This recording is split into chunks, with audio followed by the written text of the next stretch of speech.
군 복무제도를 징병제에서 모병제로 바꾸고 여성도 군사훈련을 받고 군 복무를 하자. 청취자 여러분들은 이런 주장을 어떻게 생각하십니까?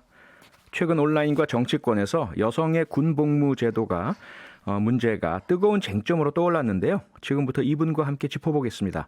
모병제 논의가 필요하다고 강조해온 여성학자이자 국회의원입니다.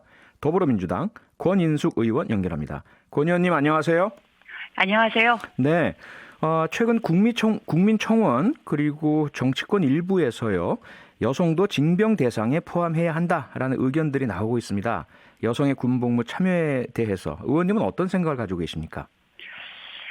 제가 한국여성정책연구원에 있었을 때 여성도 군대를 가야 한다라는 부분만 한 건 아니고 전반적인 이제 병역 논의에 관한 전환을 위해서 서베이를 했었는데요. 네. 2019년입니다. 여성들 자신들도 네. 한 53.7% 정도 사실 여성도 군대를 가야 된다라는 것에 동의를 하고 있습니다. 그리고 20대 여성들도 30대 여성들도 한 55%에서 54% 정도 찬성을 하고 있고요. 네. 그러니까 여러 가지 이제 의구심이나 이런 거는 분명히 있지만 네. 이 동의가 이 정도 된다라고 하는 거는 이 논의를 좀 시작할 수는 있는 단계다라고 우리가 얘기할 수 있는 상태라고 봅니다. 네, 논의를 시작할 수는 있는 상태다. 여성들의 네. 다수도 우리도 군대 갈 수 있다 이런 인식들이 보였다라는 말씀이고요. 그렇죠. 다만 이 징병제와 모병제는 상당히 차이가 있지 않습니까? 그렇죠. 성평등이란 관점에서 병역을 논할 때 의원님 입장은 일단 모병제 중심이라는 것으로 알고 있는데요. 네. 조금 더 자세하게 설명을 좀 해주실까요?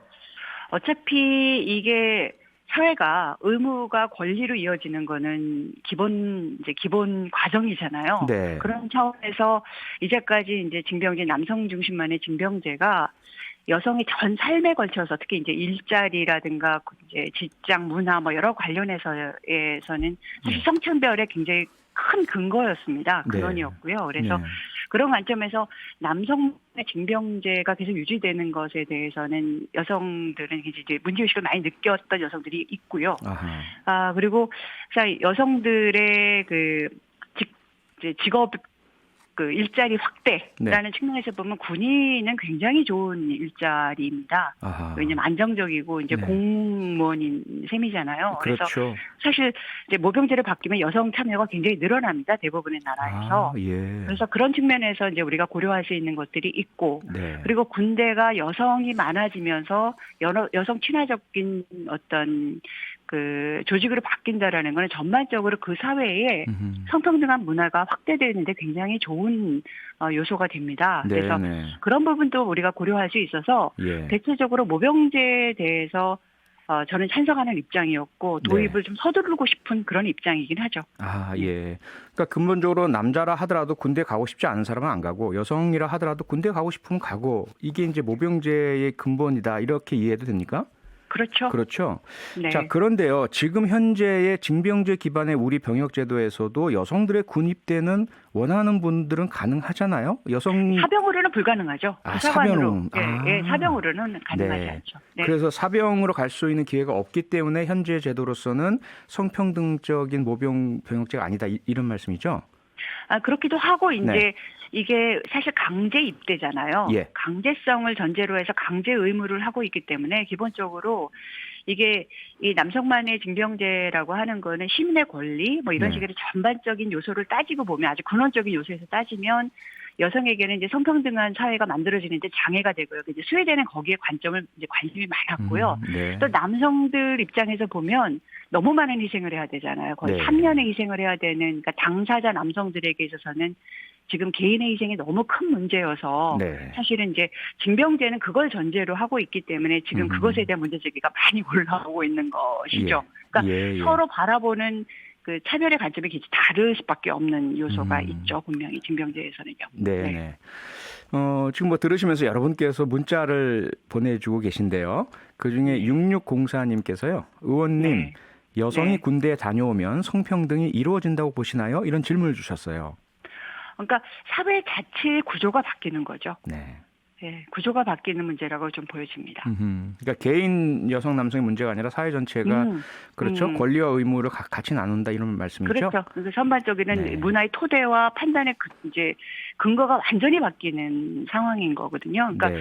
스웨덴 같은 경우에서도 마지막까지 자기 사회의 성적 불평등의 문제를 해결하려고 이번에 여성 징병제 부분이 이제 그 한 가지 이유는 되거든요. 굉장히 중요한 근거였고요. 그래서 그런 식의 판단을 할 근거들은 굉장히 많이 찾고 있는 편입니다. 네.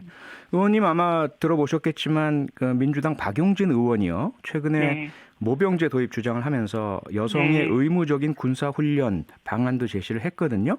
네. 박용진 의원의 주장은 어떻게 평가를 하고 계십니까? 근데 지금 이제 저는 일단 그 모병제 논의를 활성화시켜야 되는 거에 대해서는 동의를 하는데 예. 여성 징병제 논의 이거는 정말 처음 시작하는 거잖아요. 네. 그러니까 의무를 받지 않았던 사람들이 의무가 이제 부과되는 방식이잖아요. 그렇죠. 그러니까 그거는 그러니까 이렇게 할래 말래라고 선택하기보다는 일단은 당사자들의 얘기들을 먼저 좀 들어야 될 것 같습니다. 그러니까 지금은 우리가 들은 얘기라고는 제가 네. 그 2019년에 그때 있을 때 저희 이제 박사님들이 했던 연구 하나밖에 없는 상태잖아요. 네. 그래서 이렇게 사실 이 징병제 논의나 이런 거는 굉장히 사회적으로 무르익어야 되는 면이 많습니다. 사회적 동의. 그러니까 적어도 70%가 동의하면서 선택해 나가야 되는 제도인 측면이 커서요. 모든 사람의 삶에 굉장히 연관성이 크잖아요. 네, 그렇죠. 그래서 저는 이렇게 뭐 하나 딱 던지고 이거 찬성할래 반대할래라고 하는 식의 방식은 지금의 단계에서는 굉장히 좀 섣부르다라는 마음이 있어서 서리걷다라는 마음이 있어서 사실은 좀 조심스럽고 네. 일단 좀 논의를 시작해야 된다는 것에 대해서는 좀 적극 찬성하는 그런 편입니다. 일단 모병제 관련된 논의들이 많이 나왔으면 좋겠다. 네. 이런 말씀인 것 같고요. 네. 앞서 말씀 주신 것처럼 사실 2019년에 한 번의 연구 이외에 여성계 중심으로 여성과 병역 문제에 대한 논의는 잘 안 보이는 것 같은데요. 그렇죠. 네. 그러니까 변화가 필요하다라는 것들에 대해서는 사실 이제 굉장히 많이 동의할 수밖에 없죠. 지금 징병제 관련해서는요. 예. 그래서 모병제에 대한 관심도 지금 많이 표명을 해왔습니다만 아직 본격적으로 얘기가 된 적은 없죠. 여성계에서도요. 네. 그래서 이제 좀 이제 듣고 그 대안을 마련하고 같이 논의하고 이래야 나가는 과정이지 않을까 싶고 네. 저는 그 과정이 굉장히 소중한 것 같습니다. 이제까지 너무 이런 식의 논의가 우리는 부족했잖아요. 네네. 앞서 이제 의원님께서 그 모병제를 전하는 여성들에게 군이라는 안정적인 어떤 직업 마련의 기회도 된다고 말씀 주셨는데 그러자면은 어느 정도 이제 보수가 적어도 최저 시급 이상은 지급이 되어야 될 것 같고요. 그렇죠. 그럼 네. 재원 마련이 가장 큰 문제 아니겠습니까?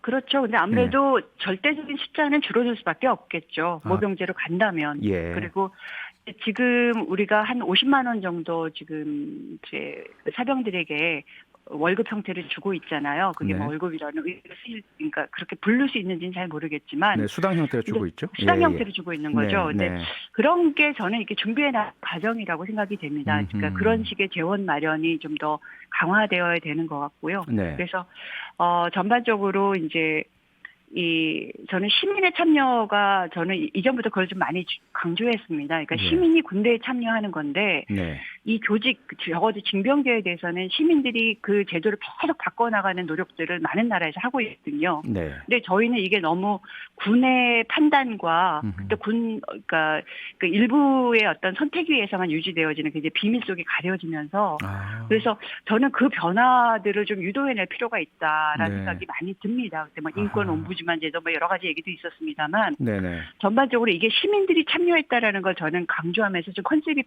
된다라는 생각을 징병제에 관련해서 많이 하고 있었습니다. 네. 너무 안 변하는 제도인 거예요. 사실은 네네. 굉장히 민감하게 많이 바뀌어야 되는 제도인데 그리고 사람들의 가치관이나 이런 것들을 바르고 상황에 따라서 바뀌어져야 되는 제도인데 네네. 그래서 저는 그런 점을 좀 많이 강조하고 싶습니다. 지금 단계에서는요. 네. 뭐 안보 또 군 이런 문제다 보니까 군 내부에서만 논의가 됐다 이 말씀이잖아요. 그렇죠. 시민들이 참여해서 논의를 해야 되는데 네. 시간이 거의 다 돼서요. 마지막으로 네. 그러면 논의가 이제 많이 이루어졌으면 좋겠다는 말씀은 아직까지 시작 단계인 것이고요. 네. 이게 그러면 현실화되려면 상당히 많은 법적인 절차와 또 사회적 합의 절차 이런 것들이 거쳐져야 될 텐데요. 혹시 의원님께서 그런 뭐 로드맵이라고 할까요? 어떤 단계들을 거쳐서 어떻게 과연 모병제로 또 여성의 병역 참여제로 갈 것이다라는 그런 좀 대안을 제시해 줄 수 있으실까요? 사실은 근데 이제 대선 전국은 되게 큰 논의의 장이죠. 네. 그리고 지난번에도 좀 얘기가 됐었고요. 그러니까 사실 이제 현실적인 판단이 먼저 조금 전제는 좀 돼야 됩니다. 아까 제가 말씀드렸듯이. 네. 그러니까 왜냐하면 이제 모병제 논의, 예를 들어 모병제 가능성이라든가 이것들이 기본적으로 우리가 준비되어 있는가에 대한 어떤 판단과 그다음에 우리가 선택할 수 있는가에 대한 판단이 같이 들어가야 되는 거잖아요. 네. 그래서 저는 이번 대선 국면에서는 이 논의를 굉장히 활성화시켜야 된다고 생각을 하는데 네. 거기서 이제 여성 징병제나 이런 부분들이 어떻게 위치 지어질 수 있는가. 예. 그러니까 모병제가 만약에 한 10년 후쯤 온다면 그 과정에서 준비될 수 있는가에 대한 판단이 이제 지금 좀 저희도 막 하고 있습니다만 예. 그 논의는 지금 바로 요 제도만이 이게 우리의 대안이야라고 이렇게 제시하면서 될 수 있는 건 아닌 것 같고요. 일단 네. 제가 말씀드리는 거는 여성들의 그 부분에 대한 의지나 판단도 좀 그리고 우려하는 부분들도 좀 들어와야 하고 네. 그다음에 모병제의 가능성에 대한 우리의 준비 상태 그다음에 전반적인 어떤 이 국제 정세나 이런 것들 판단이 같이 들어가야 되는 면이 분명히 있어서요. 네. 그래서 저는 그 부분이 이 대선 국면에서 굉장히 이제 심도 있게 논의가 돼야 된다고 보여지는데 네. 근데 징병제의 변화 그러니까 지금 그러니까 자잘한 변화들은 훨씬 더 섬세하게 설계돼야 됩니다. 왜냐하면 남성들 같은 경우가 한 남성이 29.6개월 정도를 소모해요. 그렇죠. 그러니까 18개월이 기한이라고 하더라도 너무 많은 기간을 자기가 희생해야 되는 이 문제부터 예. 그거는 사실 징병제의 효율적 운용에서 해결될 수 있는 면도 있는 거거든요. 아하. 그래서 저는 그거는 좀 먼저 제시를 좀 하고 싶고요. 네. 그러니까 구체적인 어떤 당장의 남성들의 이 시간 소모와 희생을 막는 어떤 국가의 대응 그건 당장 하고 싶고 모병제에 대한 논의는 좀 큰 로드맵 속에서 지금 논의를 해야 된다고 생각합니다. 네, 큰 로드맵 속에서 이번 대선 후보가 논의부터 시작을 해야 되겠다 이렇게 이해하면 되겠죠? 네. 그렇습니다. 의원님 네. 일단 뭐 시간이 다 됐어요. 오늘 말씀은 여기까지 듣겠습니다. 네, 네 감사합니다. 네, 지금까지 권인숙 더불어민주당 의원과 함께했습니다. 평일 저녁 6시 5분에 여러분을 찾아갑니다. MBC 라디오 표창원의 뉴스 하이킥.